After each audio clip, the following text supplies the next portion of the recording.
Hello mga ka-bless! Gagawa na naman tayo ng walang katapusang wet lash. Simula nga nung nirelease ang design na to, walang araw na walang magpapagawa ng design na to. Kotang-kota na ako. Kahit siguro nakapikit ako, kaya ang gumawa nito. Yun.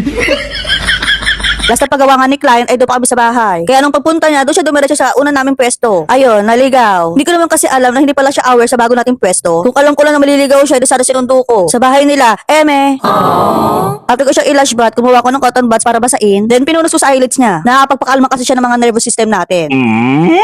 Dito na ako sa party na lagi kong ginagawa. Maglagay ng eyelash tape sa area ng eyebags ni client. Hindi ko ginagawa to para magbida-bida. May mga purpose yan mga ka-bless. Nilalagyan ko yan para mailapat ko ng maayos yung gel patch. Hindi para basta lang ilagay. Nakaraan ko na panood din yun. Nilagyan ko lang ng gel patch yung client ko. Ayun, nagpantal. Huwag na kayo mag-alala na para bang may pakialam kayo. That day kasi okay na siya. May mga ganun pala talaga, no? Papakabahin ka para magising ka. Kinabahan kasi talaga ako ng sobra to the point na dumating na ako sa punto na chinet ko na siya kung okay na ba siya. Ganun talaga ako mga ka-bless. Kapag meron kaming problem dito or meron kaming client na namumula yung mata, hindi talaga kami papakakali. Na para bang gusto namin siyang puntahan sa bahay nila para alagaan. May papakita ko sa inyo hindi para magpanik kayo. Ito yung new packaging ng Jeline na para bang hindi halata na favorite niya ang color pink. Ito yung kanyang perfect primer. Hindi pwedeng hindi gagamitin yung lash primer niya dahil yung natural lashes ni client ay medyo oily. Kaya perfect talaga tong gamitin tong lash primer ng Jeline. Kasi nakakatanggal talaga siya ng extra oil and extra dirts. Pati mga kasalanan mo matatanggal din. Eme, ha? Patutuyuan ko lang din siya gamit ang aking mini panabigay lang din ng Jeline. After niyo maglagay ng lash primer, patuyuin mo muna para hindi yan magdikit-dikit yan siya. Cut eye wet lash nga pala ang gusto ni client. 14mm ang pinakamahaba niya. 9mm ang pinakamaiksi. Naglalagay ako ng mapping sa skin para hindi ako magkanda ligaw-ligaw. Medyo 80-80 pa naman ako. Sabi ko nga sa inyo, new packaging ang product ng Jeline. So ito yung extreme glue nila. Meron din kasi silang bagong product ng Jeline. So ito ngayon, ang beginner lash glue. Bagay na bagay nga to sa mga baguhan. Susubukan ko munang gamitin tong bagong lash glue. Para masabi ko sa inyo ang pinaka-honest reviews ko. No sugar coat. Hindi para magsinungaling sa inyo. Pero sinake ko muna yung lash glue ng 5 minutes. So ito na yung unang lagay natin. At dahil beginner lash glue siya, expected ko na hindi siya didikit agad. So kailangan natin siya i-hold na 2 to 3 seconds para kumapit talaga siya. Ito yung pangalawang lagay natin. Kita nyo, hindi talaga siya dumidikit agad-agad. So kailangan talaga siya i-hold ng 2 to 3 seconds. So ibig ko sabihin, kapag dinikit mo siya, i-hold mo lang siya bago mo bitawan yan siya. Kung mainipin ka at mabilis ka na maglagay at professional ka na, hindi to bagay sa'yo. Doon ka sa far away. Eme. Yun.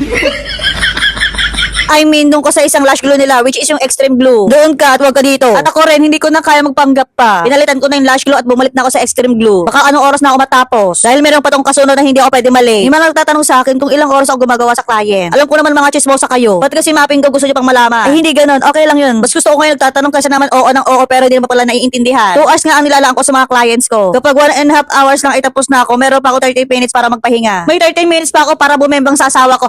Joke lang yun pero minsan lang. Yun. Tinatanggal ko na yung mapping ko dito sa skin ni client. Dahil tapos na nga ako. Uunahan ko na kayo kasi alam ko tatanungin ninyo kung ano yung ginagamit kong pantanggal dyan. Micellar yung ginagamit ko dyan. Any brand naman ay pwede. Kung wala pang pambili ng mga micellar, pwede naman ay tubig. Pinapahiran ko din ng micellar yung pinaglagyan ko ng eyelash tape at gel patch. Para mawala yung bakas ng kahapon. So ito na, tapos na tayo dito. Bibigyan ko siya ng salamin para makita na yung mukha niya. Kung gaano kaganda yung gawa natin sa kanya. Okay lang po. So ito na nga yung result ng gawa natin sa kanya. Bumagay sa kanya na para bang naging papungay pa yung mga mata niya. Naghanap ba kayo ng eyelash online training? Mag-join na kayo sa darating na May 1. Kung interesado ka, mag-message ka lang sa amin. So yun lang muna mga ka-bless. Thank you for watching. Bye! Mwah!